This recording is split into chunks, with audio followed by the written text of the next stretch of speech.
సూటిగా అడిగిన నేను. మీరు అంటా ఉన్నారు, పేపర్లు రాస్తా ఉన్నాయి, కొన్ని యూట్యూబ్ ఛానళ్ళు మరి ఇష్టం వచ్చినట్టు మాట్లాడుతున్నారు. కొంతమంది చాలా నా మాట అనడానికి నాకే సిగ్గు ఉంది. కొంతమంది హీరోయిన్లను వీళ్ళేదో ట్యాప్ చేసి బెదిరించి ఇష్టం వచ్చినట్టుగా వాళ్ళు ఏదైతే అడ్డగోలు వ్యాఖ్యానాలు రాసినారో ఇది వాస్తవమా? వాస్తవం అయితే నా ముందు పెట్టండి, చెప్పండి ఎవరికి అట్లా జరిగింది దయచేసి చెప్పండి అని చెప్పాను. అనగానే అక్కడున్న అధికారి గారు లేదండి అది కరెక్ట్ కాదు, మేము ఆల్రెడీ మీడియాకి చెప్పాం కదా అన్నారు. నేను అన్నది ఏంటంటే అయ్యా మరి మీరు కరెక్ట్ కాదు అని మీరు చెప్పిందేమో ఎక్కడో ఇంతంత వస్తుంది, మరి ఇష్టం వచ్చినట్టు మీరు ఇన్ని రోజులు నడిపిన కథనాలకు ఎవరు బాధ్యులు?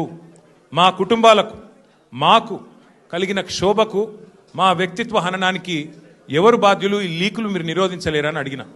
ముందుగా మీడియాకు నేను ఒక అపీల్ చేస్తా ఉన్నా, దయచేసి ఈ ప్రభుత్వం లీకు వీరుల ప్రభుత్వం, వీళ్ళు కేవలం లీకుల మీద ఆధారపడి నడిచే ప్రభుత్వం. ఈ ప్రభుత్వం ఇచ్చే అడ్డగోలు లీకులను దయచేసి మీడియా కూడా మీరు ఇష్టానుసారంగా ప్రచురించకండి. దానిలో వాస్తవం ఎంత అవాస్తవం ఎంత ఒకసారి దయచేసి చెక్ చేసుకోండి అని చెప్పి నా ప్రార్థన. మొన్న హరీష్ రావు గారు పోయి రాగానే నేను ఆశ్చర్యపోయాను. వాళ్ళు ఇష్టం ఉన్న కథనాలు.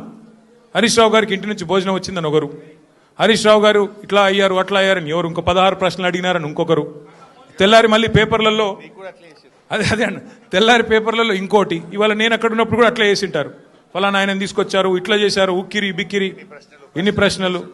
అంటే ఇది దయచేసి బాధ్యత గల మీడియా సంస్థలతో నా ప్రార్థన. 2 ఏళ్ళు అయిపోయింది, ఈ కాలక్షేపం జరగాల్సినంత జరిగింది, ప్రజలకు కూడా మీరు అందించాల్సినంత వినోదం అందించినారు.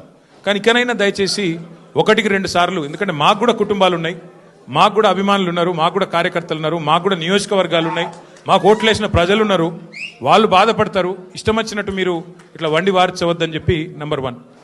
రెండవది